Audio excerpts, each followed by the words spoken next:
कहते हैं काशी कोई शहर नहीं, एक एहसास है।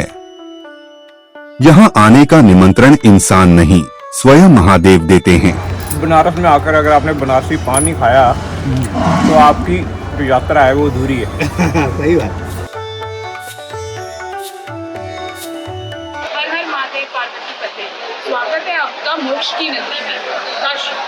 और जिस दिन भोलेनाथ बुला लें, समझिए आपकी जिंदगी का सबसे पवित्र सफर शुरू हो चुका है। आज हम आपको लेकर चलेंगे उस काशी में जहां हर गली में शिव बसते हैं, हर घाट पर आस्था बहती है और हर हर हर महादेव के जयकारे में आत्मा को शांति मिलती है। यह है हमारी वाराणसी यात्रा का पहला दिन। सुबह की पहली किरणों के साथ हम पहुंच गए दशाश्वमेध घाट। सामने बहती मां गंगा। हमने पूरे श्रद्धा भाव से मां गंगा में स्नान किया। मान्यता है कि गंगा स्नान केवल शरीर ही नहीं बल्कि मन और आत्मा को भी पवित्र कर देता है।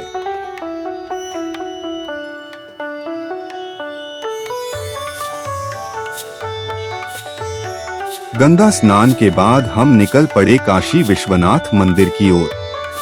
हमने गेट नंबर 2 से प्रवेश किया और पुराने रास्ते से होकर मंदिर की ओर बढ़े।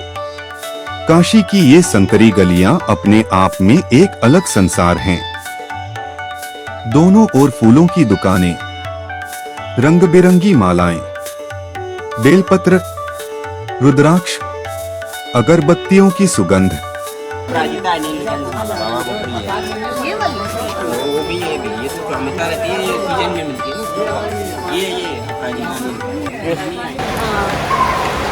ये मंदिर की मेन एंट्री आप यहाँ से देख रहे हैं।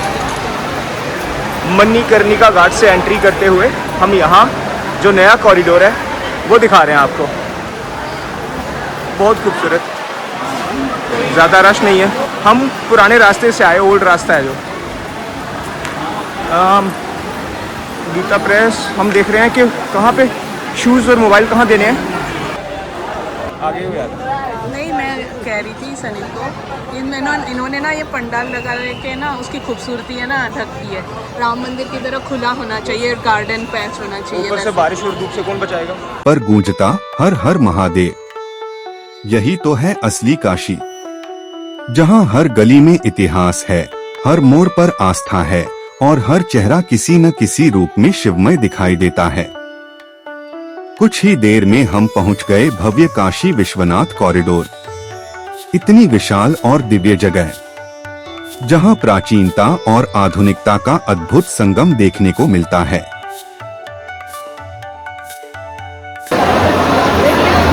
बहुत अच्छे से दर्शन हो गए। आज फिर से 2 बार दर्शन किया मैंने। काशी विश्वनाथ के दर्शन करवा देता। अंदर मोबाइल लेके जाना अलाउड नहीं।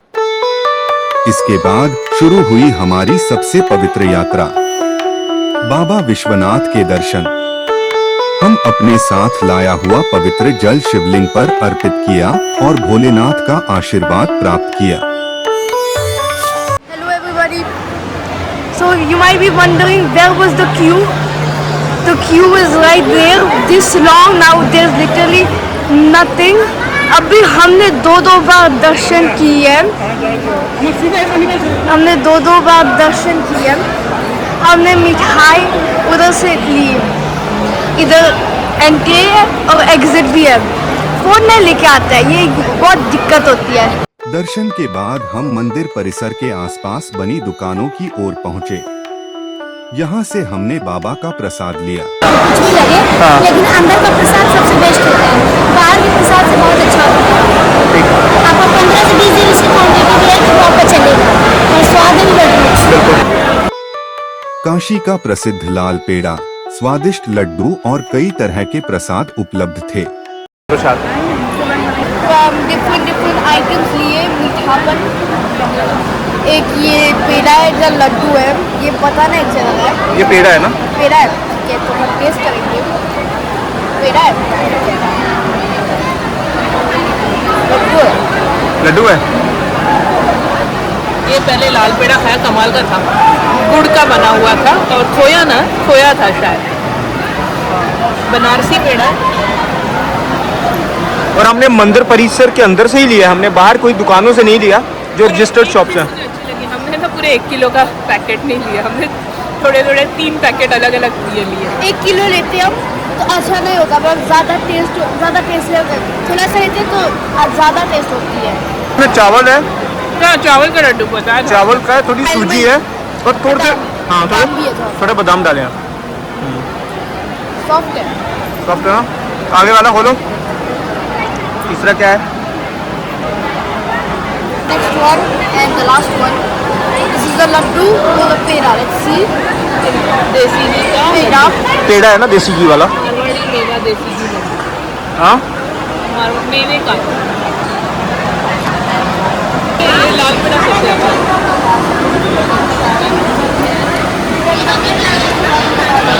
मुझे लगता है सबसे अच्छा है फर्स्ट वाला, ये वाला लाल पेड़ा। लाल पेड़ा है मंदिर ट्रस्ट का है। तो कुछ शॉप्स यहाँ प्राइवेट हैं, कुछ मंदिर ट्रस्ट की हैं। इसके बाद कॉरिडोर में मंदिर ट्रस्ट द्वारा संचालित दुकानों से हमने कुछ धार्मिक स्मृति चिन्ह और पूजा सामग्री भी खरीदी। यहाँ की व्यवस्था बेहद सुव्यवस्थित और साफ सुथरी लगी। So this is the line. This line is just the security check. They do not allow any water here. It's very annoying. Here are the prasads we could take. We took 3. It was pretty cool, very nice, we could say so. There's also some pankas here, but a lot of people. And when there's a lot of people, there is no space to sit. When you have to go bahar, see this? It's very hot. It feels like as if your feet is on fire. सुबह से लगातार आध्यात्मिक यात्रा के बाद हम hotel लौटे, थोड़ा आराम किया, क्योंकि शाम को हमारा इंतजार कर रही थी काशी की सबसे दिव्य और विश्व प्रसिद्ध परंपरा, दशाश्वमेध घाट की गंगा आरती। शाम ढलते ही पूरा दशाश्वमेध घाट श्रद्धालुओं से भर चुका था।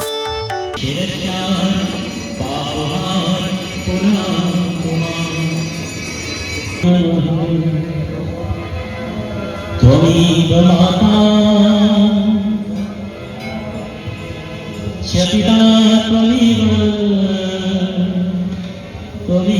बन्धु च सखा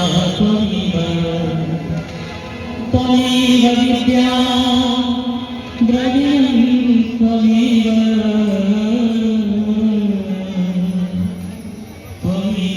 सर्वं ममेव।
शरणागति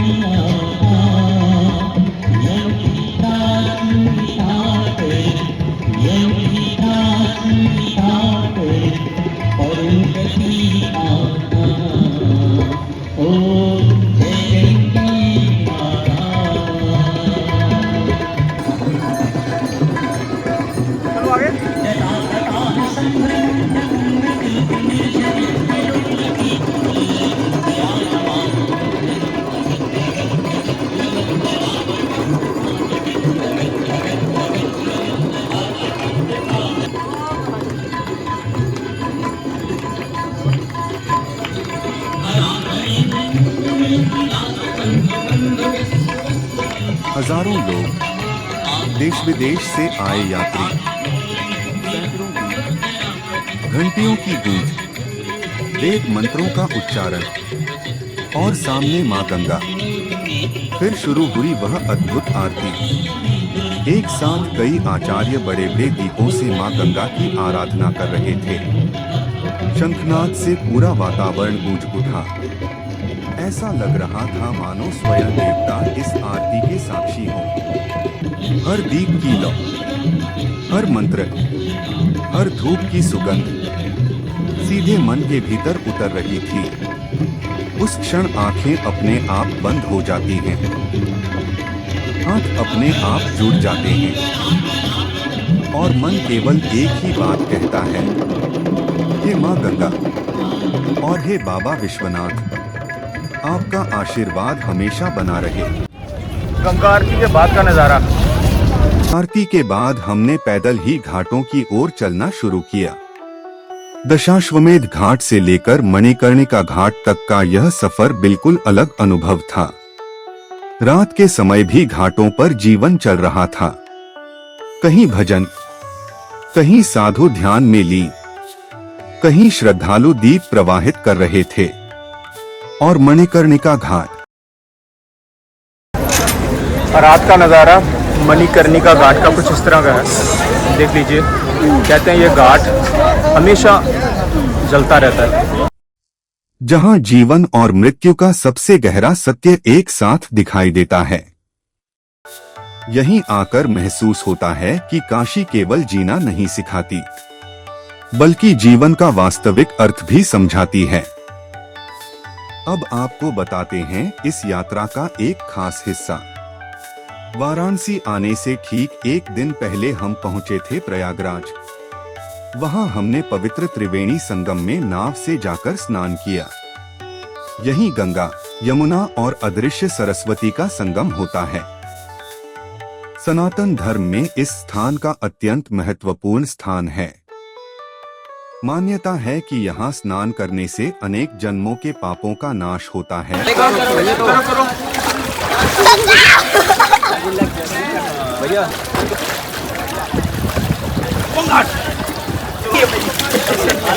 और मनुष्य आध्यात्मिक रूप से शुद्ध होता है। हम नाव से संगम के मध्य तक पहुंचे, वहीं स्नान किया, पूजा अर्चना की और ईश्वर से पूरे परिवार के सुख, स्वास्थ्य और मंगल की प्रार्थना की।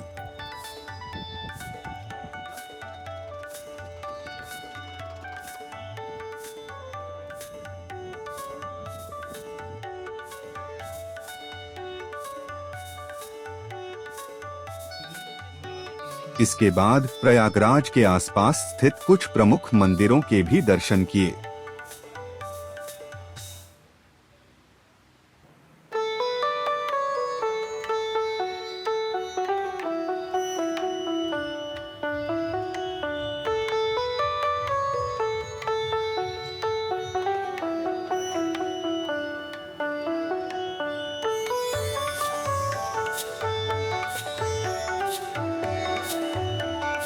करीब 8 घंटे प्रयागराज में बिताने के बाद हम ट्रेन से वाराणसी के लिए रवाना हुए और इस तरह शुरू हुई हमारी काशी यात्रा। तो दोस्तों, यह था हमारी वाराणसी यात्रा का पहला दिन।